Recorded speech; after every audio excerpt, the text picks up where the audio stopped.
Viewers, தனிநபர்கள் பல வருடங்கள் கஷ்டப்பட்டு உருவாக்கின 8 சூப்பரான விஷயங்களை பத்தி தான் நம்ம இந்த வீடியோல பார்க்க போறோம். எல்லாரும் இவங்கள பார்த்து கிண்டல் பண்ணும்போது கூட இவங்க ஆரம்பிச்ச வேலையை நிறுத்தாம பல வருடங்கள் கஷ்டப்பட்டு இந்த இடங்கள் எல்லாம் கட்டி இருக்காங்க. இந்த வீடியோ பிடிச்சிருந்தா லைக் பண்ணுங்க. அப்படியே நம்ம தமிழ் கலாட்டா நியூஸ் சேனலை சப்ஸ்கிரைப் பண்ணி சப்போர்ட் பண்ணுங்க.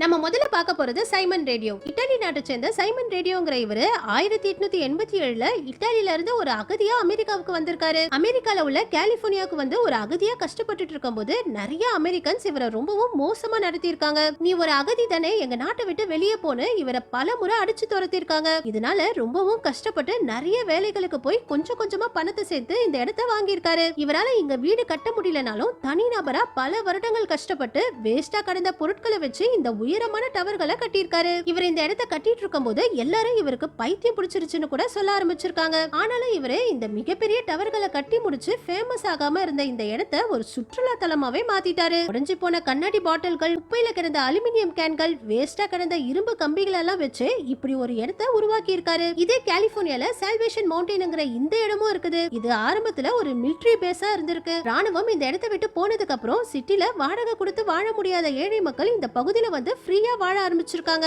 அந்த மாதிரி வந்தவர் தான் லியோனர்ட் நைட்ங்கிற இவரு. அன்புதான் கடவுள்னு சொல்றதுக்காகவும் இந்த இடத்துக்கு ஒரு அடையாளத்தை கிரியேட் பண்ணி கவர்மெண்ட் இங்க உள்ள மக்களை காலி பண்ணாம பாத்துக்கிறதுக்காகவும் ஒரு தனி நபரா பல வருஷம் கஷ்டப்பட்டு இந்த இடத்தை உருவாக்கி இருக்காரு. முதல்ல இவர் ஒரு ஹாட் ஏர் பலூனை காட் இஸ் லவ்னு எழுதி பறக்க விடதான் முயற்சி பண்ணிருக்காரு. ஆனா வெறும் சாதாரண நைலான் துணில இந்த ஏர் பலூனை உருவாக்குனதுனால முழுமையா பறக்கிறதுக்கு முன்னாடியே கிழிஞ்சிருக்கு. அதுக்கப்புறம் தான் எப்பவும் பெர்மனண்டா இருக்கிற மாதிரி ஒரு இடத்தை உருவாக்கணும்னு இந்த இடத்தை உருவாக்கி இருக்காரு. அடுத்தது ராக் கார்டன். நம்ம இந்தியாவுல உள்ள சண்டிகர்ல தான் இந்த ராக் கார்டன் இருக்குது. இப்ப இது ஒரு சுற்றுலா தலமா இருக்குது. ஆனா 1957ல இந்த பகுதிக்கு யாருமே வராத ஒரு காட்டு பகுதியா இருந்திருக்கு. அந்த டைம்ல நெக்சந்துங்கிற இவரு ரோடு இன்ஸ்பெக்டரா இந்த பகுதியில வேலை பார்த்துட்டு இருந்திருக்காரு. தினமும் வேலையை முடிச்சிட்டு இவருக்கு கிடைக்கிற வேஸ்டான பொருட்களை எடுத்துட்டு வந்து கொஞ்சம் கொஞ்சமா இந்த இடத்தை உருவாக்க ஆரம்பிச்சிருக்காரு. இந்த ஏரியால இருந்தவங்களுக்கு இவர் இப்படி ஒரு இடத்தை உருவாக்குனது தெரியாமலேயே இருந்திருக்கு. கிட்டத்தட்ட 18 வருஷம் கஷ்டப்பட்டு இந்த இடத்தை உருவாக்கி இருக்காரு. இவர் ரோடு இன்ஸ்பெக்டரா இருந்ததுனால இவருக்கு கிடைக்கிற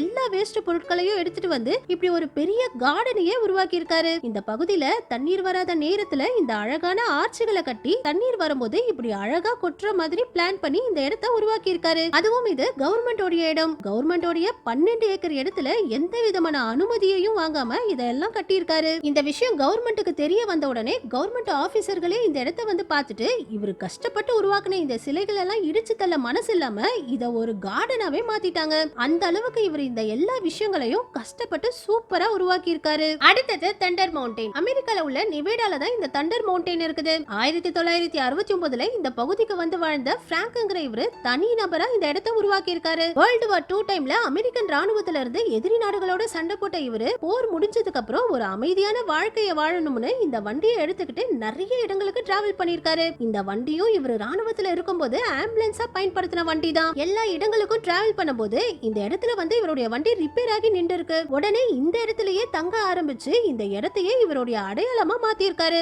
இது ஒரு பாலைவன பகுதிங்கிறதுனால இங்க அதிகமா வண்டிகள் கூட வராதாம். இதனால இந்த ஏரியால வேஸ்ட் கடந்த பொருட்கள் எல்லாம் எடுத்துட்டு வந்து இந்த மாதிரி ஒரு வித்தியாசமான வீட்டை கட்டி இருக்காரு. தனி நபரா இவர் கட்டின இந்த வித்தியாசமான வீட்டுனாலேயே இந்த இடமும் இப்ப ஃபேமஸ் ஆயிடுச்சு. அதுலயும் இவர் இந்த இடத்தை சாகுற வரைக்கும் கொஞ்சம் கொஞ்சமா ரெடி பண்ணிக்கிட்டே தான் இருந்திருக்காரு. அடுத்தது ஹியூமன் கேவ். மெக்சிகோல இருக்கிற ஜெஃப்ரி கரூஃப்ங்கிற இவரு மணல் சிற்பங்களை உருவாக்குறவரு. ஆனா இவருடைய திறமைய யாருமே மதிக்கலையா. இதனால இவருடைய திறமைய மத்தவங்களுக்கு காட்டணுங்கிறதுக்காக தனியால இந்த மணல் குகையை உருவாக்க ஆரம்பிச்சிருக்காரு. இந்த வேலையை பண்றது அவ்வளவு ஈஸியான விஷயம் இல்ல. கொஞ்சம் தப்பு பண்ணாலும் மணல் மொத்தமும் இவர் மேல சரிஞ்சிடும். இந்த பகுதியில கத்துனா கூட யாருக்கும் கேட்காது. உதவிக்கும் யாரும் வரமாட்டாங்க. இந்த பகுதியில தண்ணீர் கூட கிடையாது. இந்த மாதிரி ஒரு இடத்துக்கு வந்து யாருடைய உதவியுமே இல்லாம இந்த 3 டூல்ஸை வச்சுக்கிட்டு 5 வருஷம் கஷ்டப்பட்டு இந்த கேவ் ஹவுஸ உருவாக்கி இருக்காரு. ஆரம்பத்துல இவர் பண்றத நிறைய பேர் கிண்டலா பார்த்தாலும் இவர் இத அழகா கட்டி முடிச்சதுக்கு அப்புறம் $1 மில்லியன் இந்திய மதிப்புக்கு 9 கோடி ரூபாய்க்கு கூட இந்த மணல் குகையை கேட்டிருக்காங்க.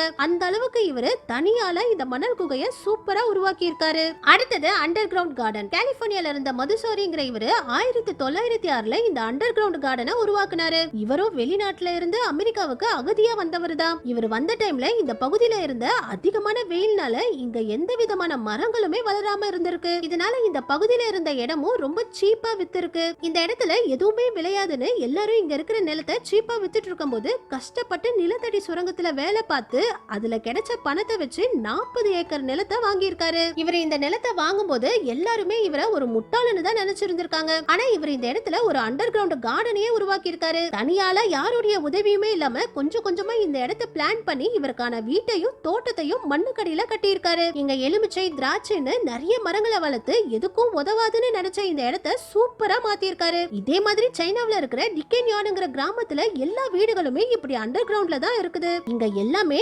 4000 வருஷம் பழமையான வீடுகளாம். ஆரம்பத்துல இங்க வாழ்ந்த மக்கள் மண்ணை தோண்டி சின்ன சின்ன குகைகளுக்குள்ள வாழ ஆரம்பிச்சிருக்காங்க. ஆனா இப்போ அண்டர் கிரவுண்ட்ல இந்த மாதிரி பிரம்மாண்டமான வீடுகளையே கட்டி வாழ்றாங்க. அடுத்தது கேத்தட்ரல் ஆஃப் ஜஸ்டோ. 1961ல ஜஸ்டோ கேலிகோ மார்டின்ஸ்ங்கிற இவரு ஸ்பெயின் நாட்டுல இந்த மிகப்பெரிய சர்ச்சையை தனிநபரா கட்டியிருக்காரு. ஒரு நாள் 2 நாள் இல்லங்க, கிட்டத்தட்ட இவரு சாகுற வரைக்கும் 50 வருஷத்துக்கு மேல ஒரே ஆளா இந்த சர்ச்சை கட்டியிருக்காரு. அதுலயும் இவர் இன்ஜினியர் கூட கிடையாது. இவர் ஒரு விவசாயி தான். ஆனாலும் கடவுளுக்காக இவருடைய கையாலேயே ஒரு சர்ச்சை கட்டணும்னு 50 வருஷம் கஷ்டப்பட்டு இந்த சர்ச்சை கட்டியிருக்காரு. மத்தவங்க மாதிரி பெருசா எந்த விதமான பிளானும் போடாம இவருக்கு எப்படியெல்லாம் இந்த சர்ச்சை கட்டணும்னு தோணுச்சோ அந்த மாதிரியே வேஸ்ட் பொருட்களை வச்சே இந்த கேத்தட்ரலை கட்டியிருக்காரு. ஆனா இதுல மோசமான விஷயம் என்னன்னா, இத முழுமையா கட்டி முடிக்கிறதுக்கு முன்னாடியே இவர் இறந்துட்டாரு. இத தனியாலா கட்டுறதை விட இத கட்டுறதுக்கான மெட்டீரியலை கொண்டு வரதுக்கு தான் நிறையவே கஷ்டப்பட்டிருக்காரு. பழைய இடங்கள், கைவிடப்பட்ட ஃபேக்டரிகள்ல எல்லாம் இருந்து இவருக்கு கிடைக்கிற எல்லா பொருட்களையும் எடுத்துட்டு வந்து இந்த இடத்தை கட்டியிருக்காரு. 2021ல இவருக்கு 96 வயசு ஆகும்போது இறந்து போயிட்டாரு.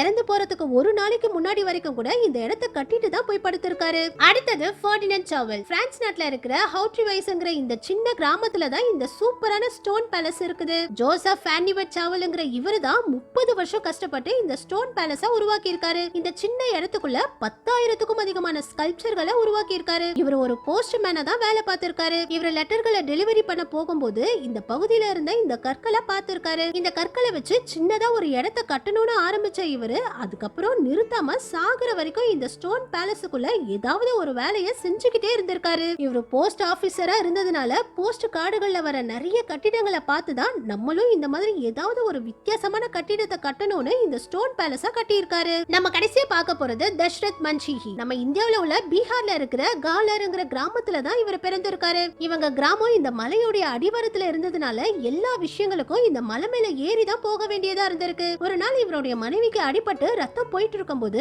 உடனடியா அவங்கள கொண்டு போய் ஹாஸ்பிட்டல்ல சேர்க்க முடியாம இந்த மலை மேல ஏறி இறங்குறதுக்கே அதிக நேரம் செலவாகி இவங்க மனைவி இறந்தே போயிருக்காங்க. மனைவி இறந்ததுக்கு அப்புறம் இவருடைய மனைவி மாதிரி வேற யாரும் அநியாயமா இறந்து போயிடக்கூடாதுன்னு இவர் தனியால இந்த மலையை உடைக்க ஆரம்பிச்சிருக்காரு. 1934ல இருந்து 22 வருஷம் கஷ்டப்பட்டு இந்த மலையை உடைச்சு இந்த பாதையை உருவாக்கி இருக்காரு. இந்த மலையை உடைக்கிறதுக்கு தேவையான சுத்தியல், கடபாரையெல்லாம் வாங்குறதுக்கு கூட இவர் ஆசையா வளர்த்த ஆட்டை வித்து தான் வாங்கியிருக்காரு. இப்ப வரைக்கும் இவர் உருவாக்குன இந்த பாதை வழியா தான் இந்த ஊர் மக்கள் எல்லாரும் டிராவல் பண்றாங்க. இவருடைய வாழ்க்கை கதையை 2015ல மன்ஷிஹி தி மவுண்டன் மேன்ங்கிற பேர்ல படமாவும் வெளியிட்டாங்க. இந்த ஊர் மக்கள் இவருக்கு நன்றி சொல்ற விதமா 2007ல இவர் இறந்ததுக்கு அப்புறம் இவருக்காக ஒரு நினைவிடத்தையும் கட்டி இருக்காங்க. ஓகே வியூவர்ஸ், யாருடைய உதவியுமே இல்லாம தனிநபரா இவ்ளோ பெரிய கட்டிடங்கள் எல்லாம் கட்டினவங்கள பத்தி நீங்க என்ன நினைக்கிறீங்கன்னு கமெண்ட்ஸ்ல சொல்லுங்க. இந்த வீடியோ பிடிச்சிருந்தா லைக் பண்ணுங்க, அப்படியே நம்ம சேனலையும் சப்ஸ்கிரைப் பண்ணி சப்போர்ட் பண்ணுங்க.